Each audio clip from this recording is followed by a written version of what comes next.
and the land on which we sit was conquered by us Brits, now Canadians. I felt embarrassed for the man, as opposed to saying, yeah, we took this land, it's ours now, shut up. The whole land acknowledgement thing is just, it's white guilt. By the way, there are very few actual, real American Indians who care. They got it a lot better now, thanks to the United States, than they had it back then. No more scalpings, among other things. And yet the Democrats are obsessed with this stuff. This is a party devoid of ideas. This is a party that is built on guilt. And this is a party where only a third of its identified members are proud to be Americans. Now, it could be that they, like I, am tired of Lee Greenwood's song. I'm sorry, y'all. I'm just really exhausted by I'm proud to be an American, or at least I know I'm free. It's like every Republican feels like they got to have that song on repeat. Whenever anything happens, push the button. I'm proud to be an American. I'm tired of the song. Sing the Star-Spangled Banner, for God's sake. The Battle Hymn of the Republic. God bless America, America the Beautiful. Something just I'm proud to be an American is overdone at this point. And the Democrats, they can't play that song because they're not proud to be Americans. Why?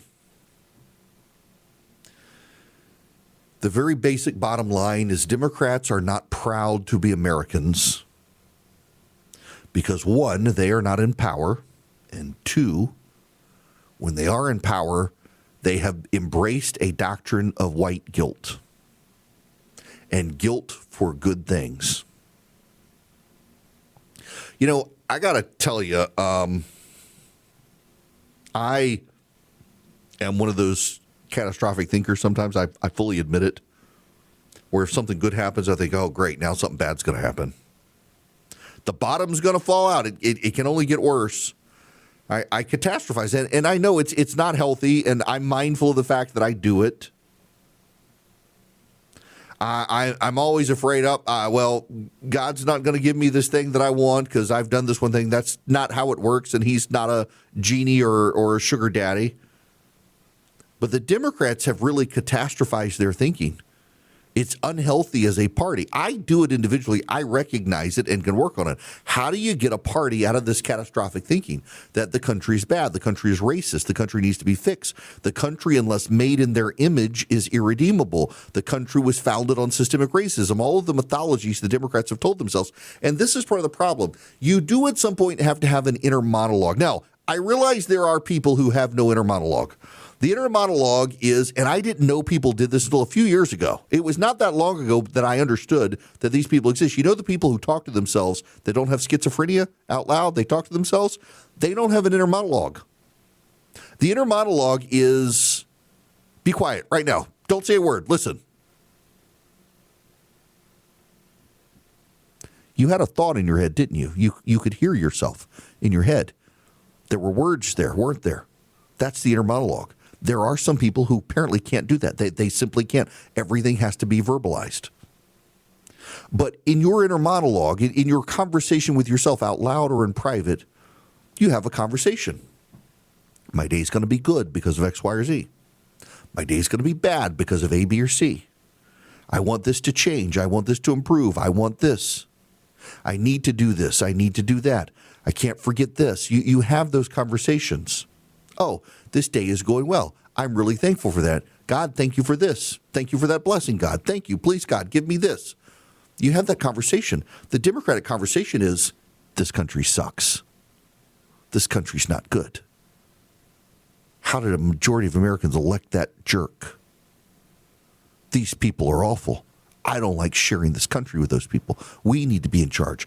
He's an authoritarian. You hear the inner monologue of the Democrats on a daily basis on MSNBC, and it is really negative. It is really hateful. It is hateful about their fellow Americans. It is hateful about the situation in the country. It is hateful about the founding of the country.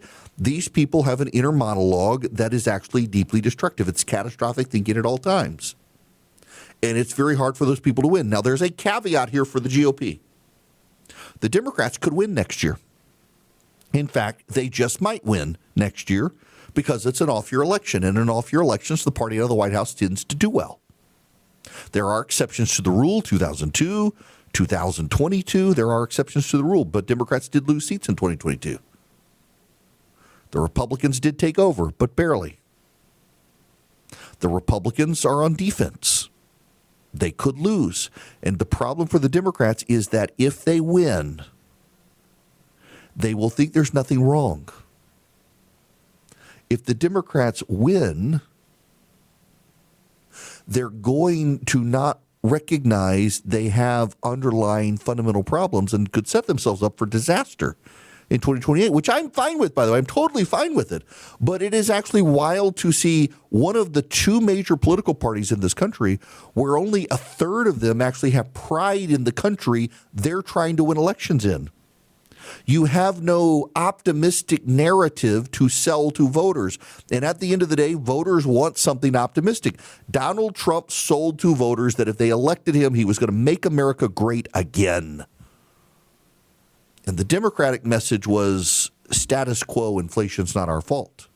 They don't have a positive vision for the country, which is just another reason the voters are abandoning them. And by the way, I got to say, it is reflected in a party that is being taken over by a bunch of neurotic white women and gay men who can't relate to anyone else. And again, this goes back to the Democratic strategists I talked to after the election who credited that problem, that these people don't relate to the middle class, they don't relate to people in the heartland, and they've led the Democratic Party off a cliff. And now in New York, they're about to go Thelma and Louise with Mamdani. Hello there. Breaking news. Marjorie Taylor Greene has just sided with the Democrats again and said the Republicans in the Senate should get rid of the filibuster. Remarkable to watch her side with the Democrats so much. I got to play you this from Harry Enton. This just hit the wires here. This is him talking with John Berman on CNN. New polling out on the government shutdown that I think Democrats are going to have to start paying attention to. It hasn't. If anything, it's been helped a little bit. Take a look here, the shift in net popularity versus pre-shutdown. When we're looking at the Republican Party overall, that brand actually up 2 points. That's within the margin of error, but clearly it hasn't dropped. Come over to this side of the screen. Look at the net approval ratings for Republicans in Congress. It's actually up 5 points since pre-shutdown. So what we're seeing here is the Republican brand in Congress has actually improved somewhat compared to where we were pre-shutdown, despite the fact that Republicans control. And that's the math that John Thune and Mike Johnson are looking at is, well, hey, why should we give an electorally speaking when our brand has actually improved a little bit? Now, we say their position is getting better. With whom? Yeah, okay, with whom? So I think it's two groups that it's so important to keep an eye on. All right, changing the Republican Congress's net approval rating versus pre-shutdown. It's rallying the base for sure. Look at this, the net approval rating up 12 points versus pre-shutdown. But it's not just with the base. It's also with the middle of the electorate. Look at this, among independents. It's up 8 points as well. So we've got a situation here where Republicans with the shutdown are actually rallying their base, but it's also something that's not hurting them with the folks in the middle. If anything, it's helping them with folks in the middle. And this is the type of math that if you're Republicans, you like to see, right? Because yes, you like to see that. Republicans are beginning to win the shutdown fight as it goes on. Now, I got to tell you about Hillsdale College. They are my friends, and I am a big fan of theirs, and they can give you education without indoctrination. Go to ericforhillsdale.com today. Remember, it's ERICK, ericforhillsdale.com. Sign up with Hillsdale College and check out their incredible options. You get free classes from Hillsdale. You don't pay a penny. They're video lectures from Hillsdale's great faculty. You learn something. You don't just get propagandized. You get education, not indoctrination. And you learn about a topic you're interested in, math and chemistry and economics. They got a great class on capitalism, one on the Federalist Papers, one on Aristotle's ethics. And they're 30-minute videos, depending on the class, depends on how many of the videos there are, but each one is just 30 minutes, and you do it at your own pace. Comfortable at your house. If you're traveling, you watch them on your phone, you get them for free, and you get a certificate of completion when you're done. You go to ericforhillsdale.com. Find a topic. You know there's one you're interested in. Go to ericforhillsdale.com today. Sign up with Hillsdale College. Hello there. Welcome. It is Eric Erickson here. The phone number is 877-973-7425. If you want to be on the program, you are welcome to call in. All right. We need to talk about Mamdani. The Democrats look like they really are going off the cliff with Mamdani in New York City. He seems very committed to being the socialist they've all wanted. He is a Democratic socialist, and it seems pretty clear that he wants to take New York to the far left. It should come as no surprise to any of you that the American media has done very little vetting of Zoran Mamdani. They like him. He's one of them. He's on the left. And people in the media like people on the left, and someone on the left can get elected in New York City. But I want to play you this clip from him. This was a conversation from 2023, so only a couple of years ago. Listen to this. The importance for me of international solidarity is that it takes me out of the American political landscape and reminds me just how tame some of the things are that I'm actually calling for, that I support. And it reminds me of the necessity of grounding ourselves in the struggles as opposed to the fights around the struggles. for anyone to care about these issues, we have to make them hyperlocal. We have to make clear that when the boot of the NYPD is on your neck, it's been laced by the IDF.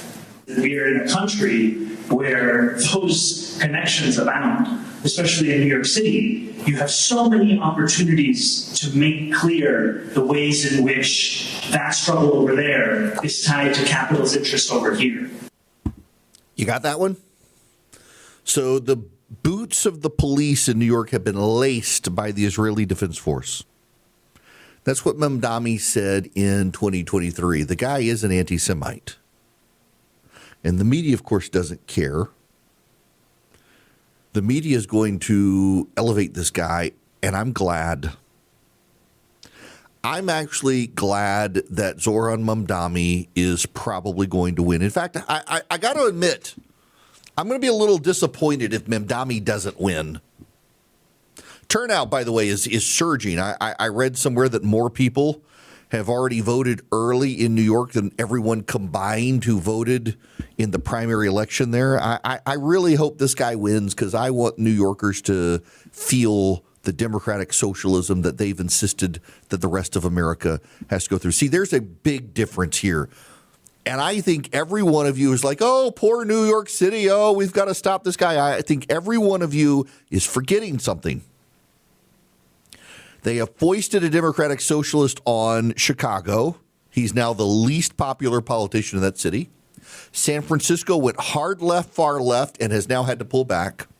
The difference between those cities and New York City is that the American press corps does not live there. The American press corps lives in New York City. The writers of the New York Times work in Midtown Manhattan. The anchors and pundits and producers and editors of CNN work at Hudson Yard. ABC, CBS, NBC, CNBC, MSNBC, they're all headquartered in New York. So they've been able to look on San Francisco and they've been able to look on Chicago and they've been able to look on other cities in this country that have gone really far left, and they can ignore all the bad. And many of them will be able to in New York City because they're wealthy and have drivers and live in secure buildings. But a lot of them won't. And they think it's going to be fantastic. And you know, and I know many of them will continue to say it's fantastic after they've gone off the cliff because they will be protected. What's good for them is not good for the average citizen of New York. I feel sorry for the Jews in New York City. You know what's coming for you. The billionaires will leave. I mean, Mamdani will never, ever take blame. Like Bill de Blasio, I actually think Mamdani will probably be a worse mayor than Bill de Blasio, only because de Blasio kind of knew the ins and outs of the city government in a way that Mamdani doesn't. And so he won't be able to get as much done, and he will get frustrated, and he will lash out. But I think the people of New York need a taste of the medicine that they and the media in the newsrooms of New York have long wanted the rest of us in this country to embrace. And now New York's going to get it and get it good and hard. Now, there are a lot of people who are crying about Curtis Sliwa.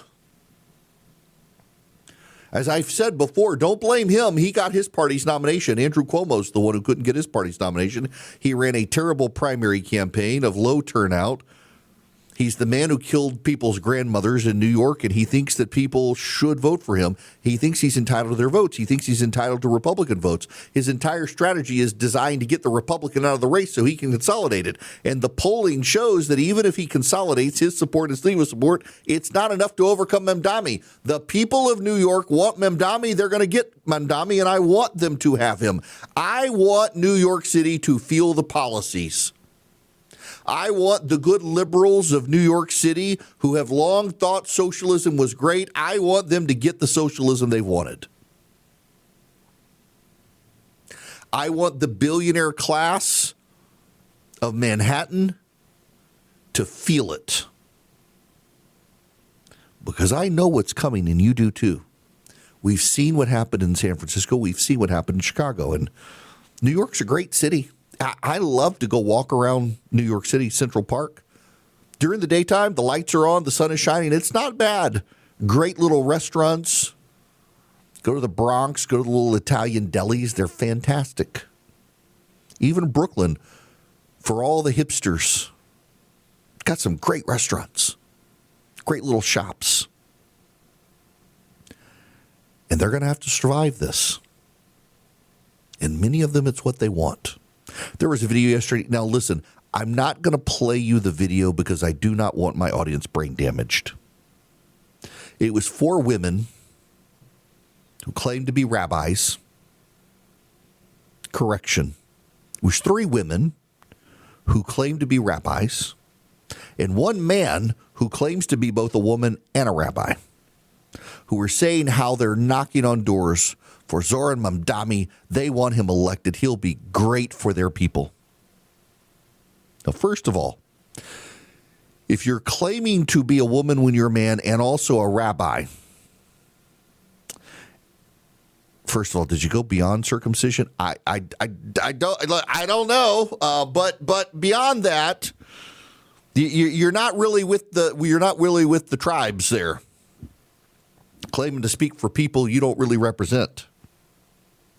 These are activists. These are socialist activists. And you're about to get a guy in the mayor's office who just 2 years ago claimed that the boots of the police officers of New York City were laced up by the Jews. You're about to get a guy who a year and a half ago claimed that the police were not needed and actually made the city of New York less safe. That's right. The future mayor of New York actually argued in a debate that the police actually make New York City less safe. The very presence of the police makes you less safe in New York City. It's fantastic to watch, and I'm excited for it. I'm excited to see this slow-walking disaster take place. Now, for the Democrats, though, they got a problem because Mamdani is far left. He's out to lunch on a host of issues. He can't relate to the middle class. And you know and I know that the Democrats are 100% going to make this guy a poster child for the party. Look at Alexandria Ocasio-Cortez and Bernie Sanders. Bernie Sanders and AOC are regularly put on television as leading luminaries of the Democratic Party. They're viewed as leaders of the Democratic Party, more so than Chuck Schumer, more so than Hakeem Jeffries. The squad gets a lot of press attention. And Mamdani, their hero, is going to be at the center of the media universe.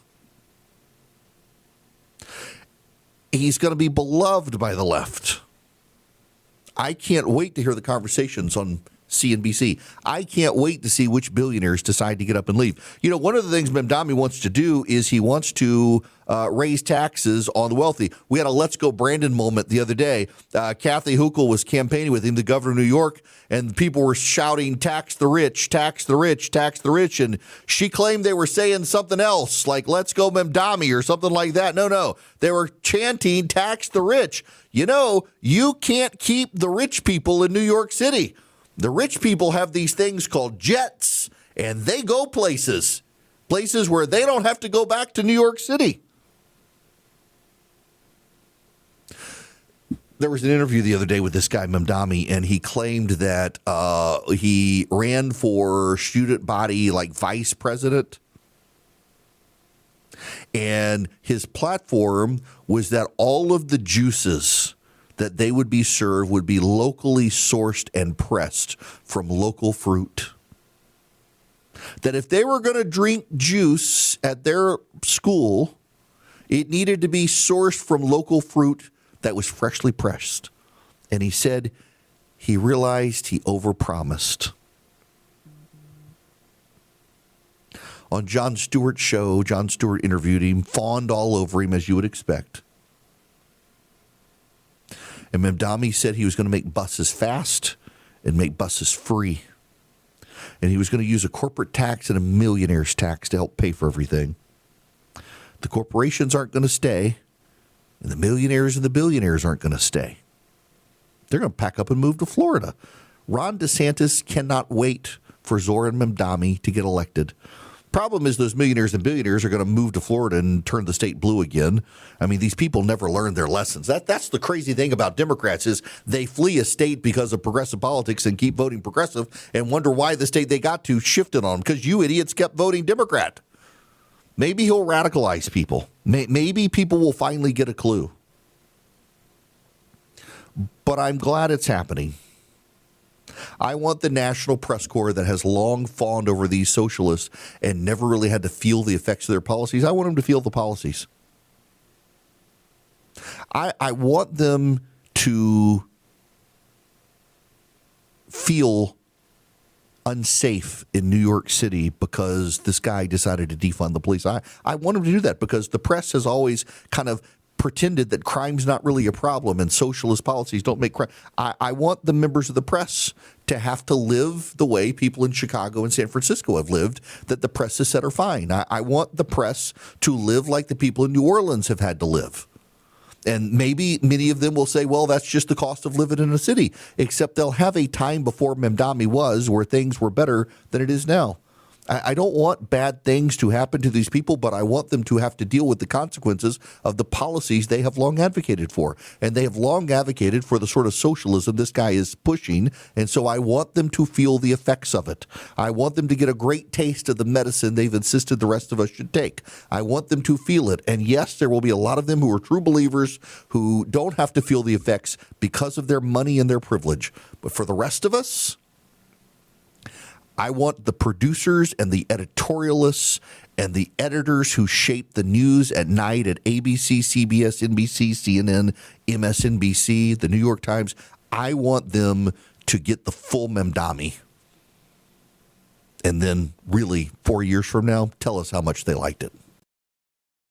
We have some breaking news as we come back. The Israeli Defense Force is bombing Gaza, it appears. Benjamin Netanyahu has directed the military to immediately carry out forceful strikes in the Gaza Strip. It turns out that Hamas did not hand over all of the remains of the hostages.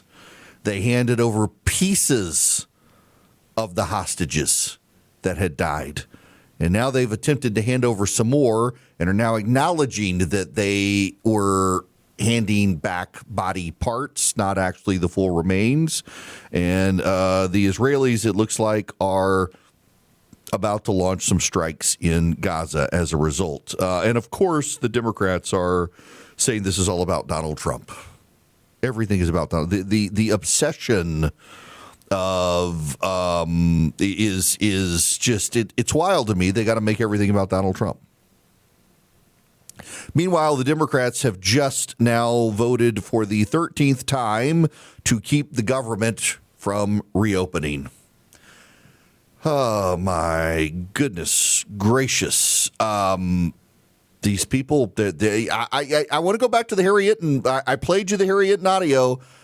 Popularity of Republicans have gone up. I think it's so funny that Marjorie Taylor Greene is siding with the Democrats on first give health care to illegals and now also to let the Republicans kill the filibuster. I mean, she might as well become a Democrat, except she won't, because if she has a D next to her name, she'll lose her district, and she doesn't want to lose power. She's trying to build her own power base, even though she's aligning with the Democrats. She's now aligned with the Democrats on the health care benefits.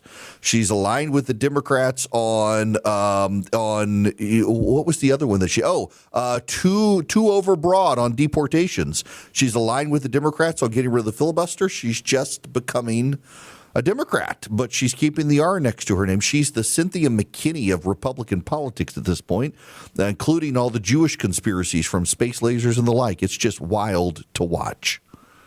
Now, by the way, speaking of progressives, those of you in my home state of Georgia, remember there's an election on Tuesday. You have two communists who actually want to take over the Public Service Commission. You need to go vote if you're a Republican. I don't say communist lightly. If you're a longtime listener, you know I don't. But these two are actually wackadoo hyper-progressives. The election is on Tuesday. You can early vote this week for the incumbents. You want to vote for the incumbents, Tim Echols and Fritz Johnson, because these two progressives, embracing these progressive policies, they've actually decided they want to drive up your energy prices. They want to drive up your power bill so that you will be forced to embrace solar power. That's how they want to get solar power in the state of Georgia, is by sharing the data center AI power costs. So if we do shared equitable distribution of power rates, your rate will go up and you will be in favor of wind and solar in Georgia. I'm looking outside my window right now. It's been cloudy for 2 days. The solar panels aren't generating any power. And yet that's what these fools want to do if they get elected to the Georgia Public Service Commission. So if you're in Georgia, please go vote. Those of you in New York City, you've got the election coming up. In Mississippi, y'all have got statewide special elections in Mississippi. Pay attention to those as well. And then, of course, you've got the governor's races in Virginia and New Jersey, along with the House delegates in Virginia. Big elections coming up next week. So pay attention to them, please. And please, Georgia Republicans, go stop the communist takeover of the Public Service Commission. You've got till Tuesday. Go vote, please. I beg you. I've also got to tell you about Swiss America. They've been warning people about a secret war on cash for some time. We've got all these regional banks that apparently there are concerns about the loans they have given. And you got all sorts of alarms sounding. Swiss America wants to educate you on ways to protect your hard-earned assets right now. You can get their report, The Secret War on Cash, for free by calling or texting 800-289-2646. 800-289-2646. The All-Out War on Cash includes digital forms of currency. It's spreading. Get The Secret War on Cash report for free. Just mention Eric. You can say Eric Erickson when you call him, or just text my name. If you hate people like I do and don't want to talk to them, just text Eric, E-R-I-C-K, to 800-289-2646. 800-289-2646, or go to SwissAmerica.com/Eric. SwissAmerica.com/ERICK. Swiss America gets you the report completely for free. Message and data rates may apply. 800-289-2646.